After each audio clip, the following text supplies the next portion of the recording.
Patrick Johnston covers the Canucks for the province and PostMedia.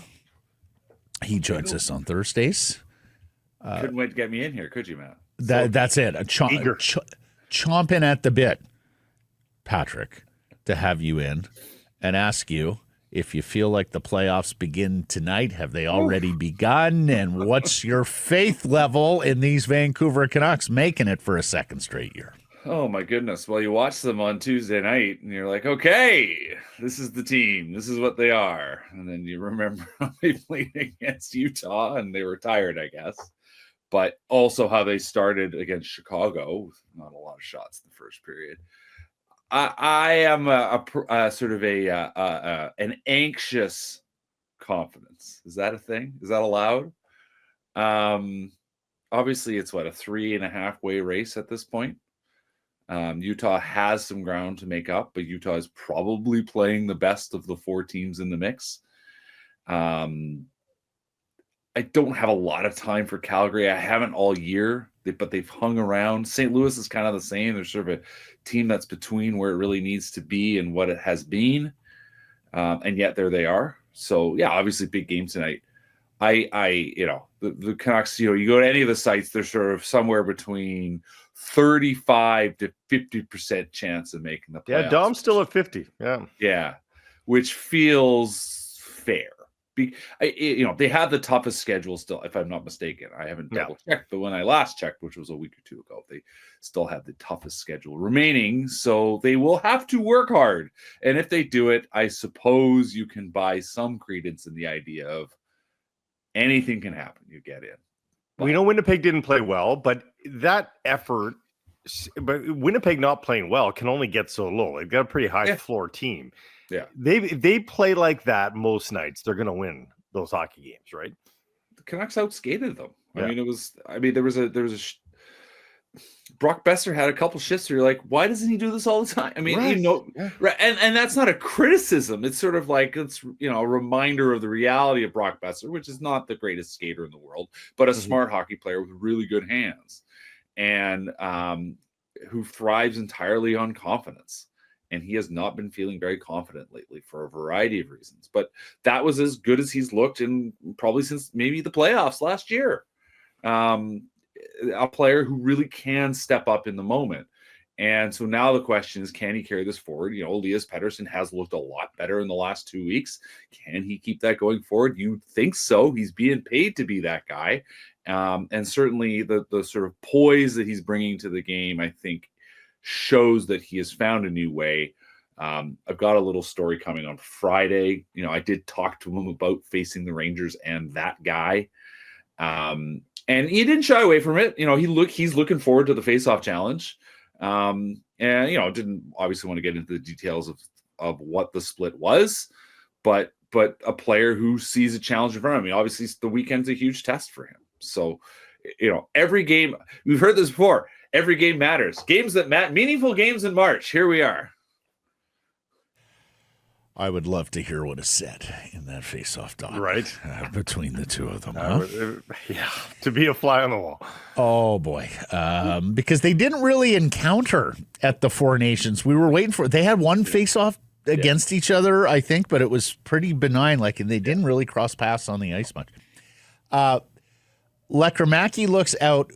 Linus Karlsson looks in. Your thoughts on one Swede for the other tonight in the biggest game of the season? Well, there was that moment where John Lekkerimaki had the boom lowered on him, and it was a reminder of where he needs to get to be a full-time, impactful NHLer, which he needs, I guess, needs a little more hockey sense, a little more strength. For whatever reason, we watched Linus Karlsson, I think, before Christmas. And I remember turning to J-Pat and going, I think this is it. We're not going to see this again. And now here he is with an NHL one-way deal. Listen, this coaching staff is a big fan of the details he brings. He is not the world's most exciting skater, but he has produced. He knows how to play the game. He has produced in the American Hockey League. He has come a long way from where he was in junior. He was not, let's put it this way. When the Canucks traded for him, which was a sort of back of the napkin idea by I think the analytics group, I think it was a J-Wall credit some of him there. He hadn't been on their amateur list, right? Like he was just a guy that he had not stood out at all in Sweden. Maybe a miss for that, but in the end they said, let's throw a dart. If we're going to throw a dart, we're bailing on Jonathan Dahlin. If we're going to throw a dart, here's a guy to throw a dart at. And this is sort of a J-Wall, Aiden Fox joint as I understand it. And from, that era.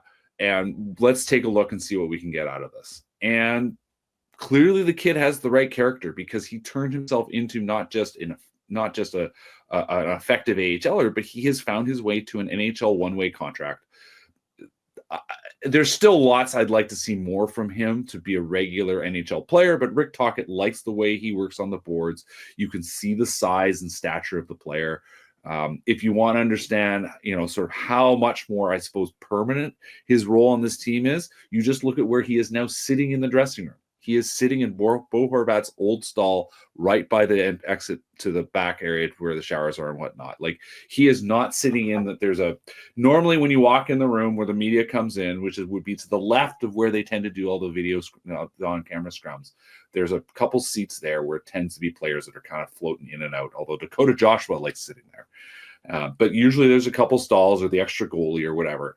And that's kind of where a guy like Karlsson would be parked. Lekkerimaki's been sitting there. So they put Karlsson way over by Phil Hedl and Brock Besser and Pia Suter and Elias Pettersson and all those guys. So he's a player that is going to play. I mean, clearly his contract tells us, but he is going to play a lot more games, and there is a reason why he's in the lineup. He does not have the hands of Jonathan Lekkerimaki, but I think he's got more. Does it boil down to two moments from the last game? He takes that hit to make the assist. Yes. And Lekkerimaki gets robbed on the wraparound.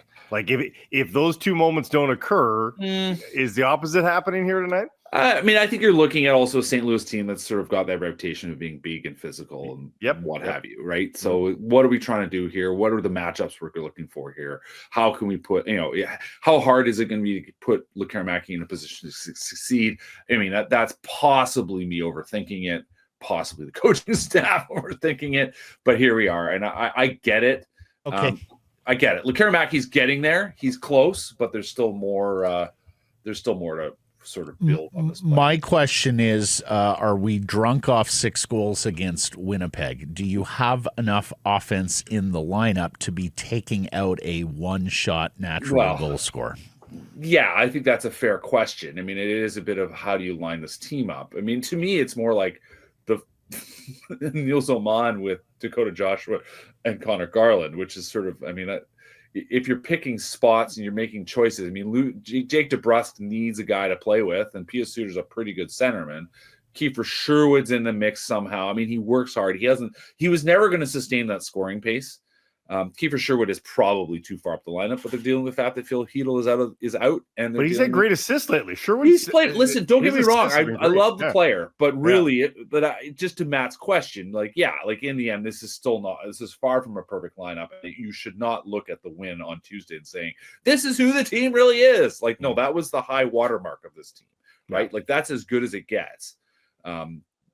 This is a team that has some talent and has some skill, but is lacking, needs at least one more centerman, that's for sure, and probably needs another winger.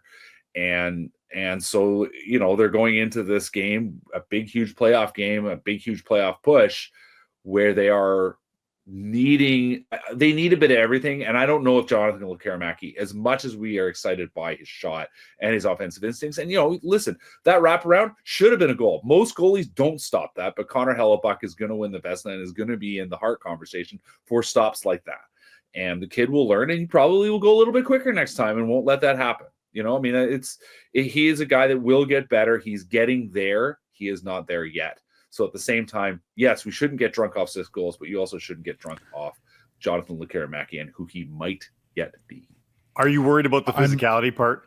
Not only tonight, but going forward. Like, is this a stiff enough team to win in the playoffs and win in these big games?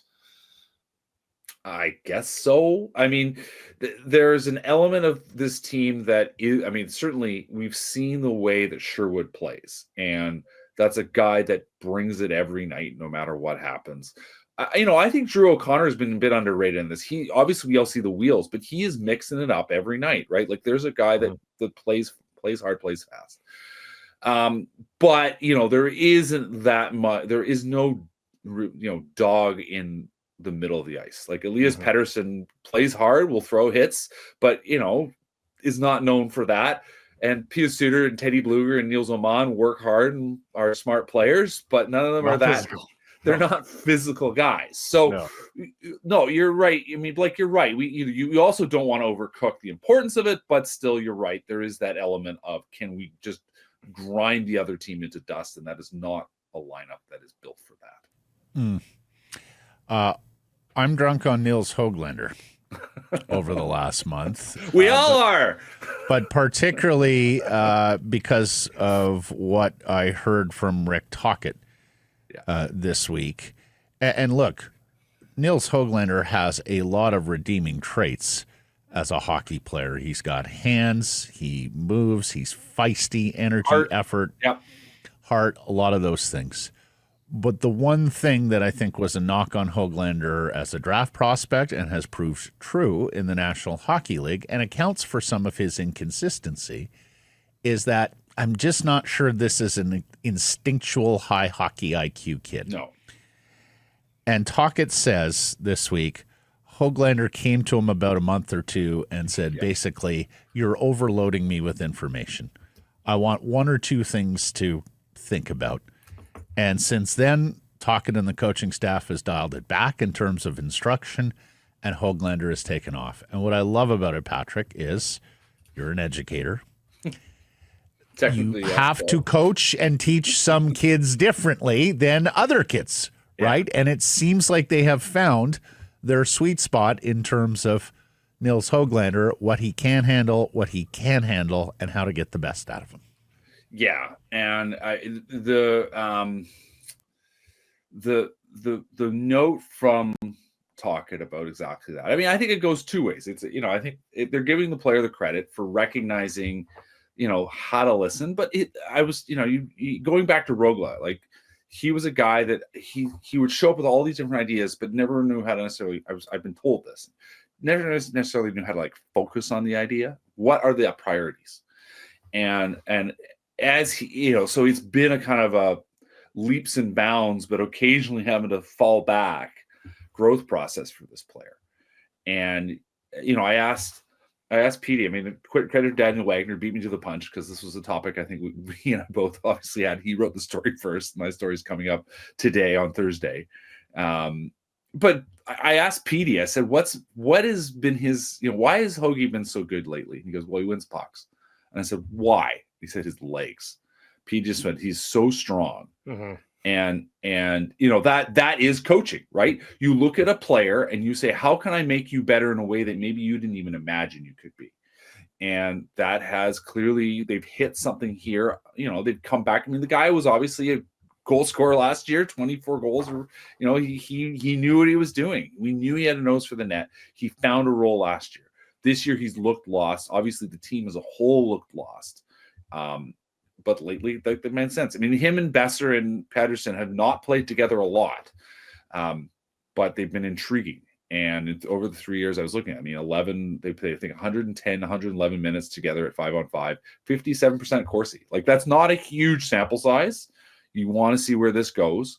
But the early signs are promising. And they make sense, given the way Pettersson plays and the way Besser plays and the way Hoglander, you would think would fit on that line. And the way it's worked, again, you want to get drunk on one game or two games. The way it's worked has worked the way you thought it would, which is exactly that straight line. Hoglander, go get the puck, keep your stick on the ice. The other two guys will do, the crafty work.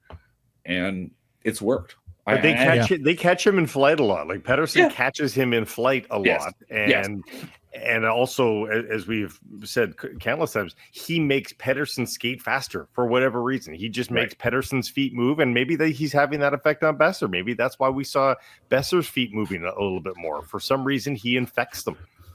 Yeah, I think infection is a good word. You're right. Like the energy is always there, right? Like I think, even when he was struggling to finish, I would say generally he has skated fast. It's about focusing the player and giving him tasks and say, this is what you're doing, this is what you're doing this week. And Tocchet sort of suggested on that. Like that was kind of the implication of what he was saying, was that here's a player that I think both sides recognized. Here's your assignment for, this week. This is what you're working on. This is what you're doing in the games. Do this and hitting on key phrases. And if they're able to continue to do that, then this is going to work out great. And if it doesn't, well, they'll just keep trying to figure out how to make him the best player he can be for the moment. We also sometimes forget how young Nils Höglander is. Like he's younger than Linus Karlsson and Max Sasson. Yeah, that's how young he is. No, it's a worthwhile project. Yeah. Like he could be a really good player. Yeah. Mm-hmm. And of course, he's got the extension kicking in next year. So Demko skated this morning. Mm-hmm. I don't know if we're going to. I'm not sure if we're going to count that as a practice towards the 2 to 4 practices that Tocchet wants. You can edify me on that, Peach. But assuming it does, are you thinking Thatcher Demko could be rushing to the rescue here, or to be an option in goal at some point as early as Saturday or next week? What says you? So when we look at the calendar, so the Canucks show us, they are under the CBA, you're required to declare your calendar at the beginning of every month to your team, saying there's 4 days off. These are the declared 4 days off, and they are immovable unless there's like a unanimous vote to change it, which almost never happens. Now, when you look at the calendar, the Canucks apparently did not declare their 4th day off. They left it as an option. It could be tomorrow in New York, or it could be on Sunday in New York, which was an interesting variable to me. Now, they do play a midday game on Saturday, which leads you to think that they will probably practice tomorrow in New York. However, they've obviously left that as an option. They didn't practice yesterday, which was a travel day. They almost never do that one, because it's. St. Louis is further than you realize. They had. I know it's far, but I just So skate and travel tomorrow or yesterday, and then you can have the off day before the early start Saturday. Yeah, it's just anyway. That's what they went with, and I imagine it has something to do a bit with the time change and all that. But anyway, so they have this opening. They could practice tomorrow. I don't know. Rick Tocchet talked about, the other day, talked about it was good to get him on the ice before Winnipeg. That was his first kind of quote unquote full session. So he's had 2 morning skate sessions, which aren't the same thing, but he's seeing shooters. And I think it's the same as we heard, in the fall. He needs to feel some bumps, and he needs to feel some pressure in front of the net like you would get in a practice. So it seems to me if they practice tomorrow, then if he doesn't play on Saturday, it's hard to see him not playing on Monday in New Jersey. But we'll see. It has not been a rush. He's obviously feeling a lot better. You can just tell sort of his mood and attitude seems upbeat and positive. We haven't talked to him because goalies don't talk on game days, even though the rules say they're supposed to. Yeah. But anyway, so the guessing is that he seems very, very close. Can I ask this question? Please tell me they determine these off days with the help of sports science and if not a sleep doctor, someone. No, that's like that. All right, that like it isn't thing, the coach just. Oh no, the whole thing is hilarious. Yeah, this is the thing, Matt. By the way, just you go way back to the guys like Willie Mitchell mocking, trying to figure out what your sleep patterns were. The game has changed so far that all these guys get it. They all understand the science. Rick Tocchet is not a dinosaur on this stuff. So that sort of half decade where, Benning and Trevor Linden were somewhat skeptical of it all. Everybody does this now. So that's why they travel a lot now, like the day after, right? Like they don't necessarily fly right after the game, which is how it was always done. I've seen that. Yeah. Right. Yeah. And sleep doctor will tell you, Pat will, back in the day, told you there were some, and I know some of the players hated it because the wives were like, wait a second, another day, like, aren't you?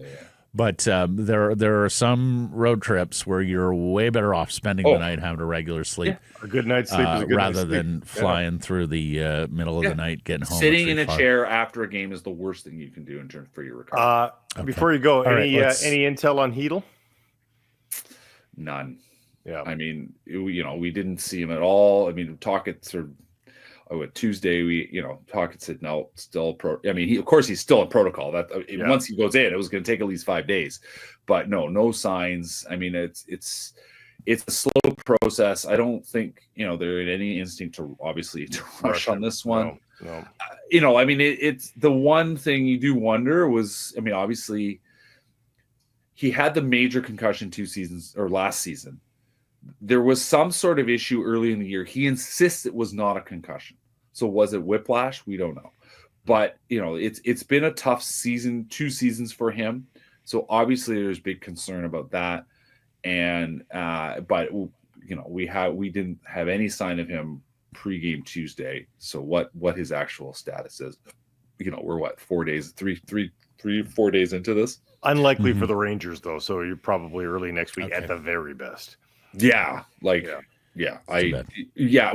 mean it's tough. It's tough, and that's a player. Like, listen, he's a player that's been useful. I mean, obviously, he's not like you can see the sort of the reason why he's never going to be a true number 2 center.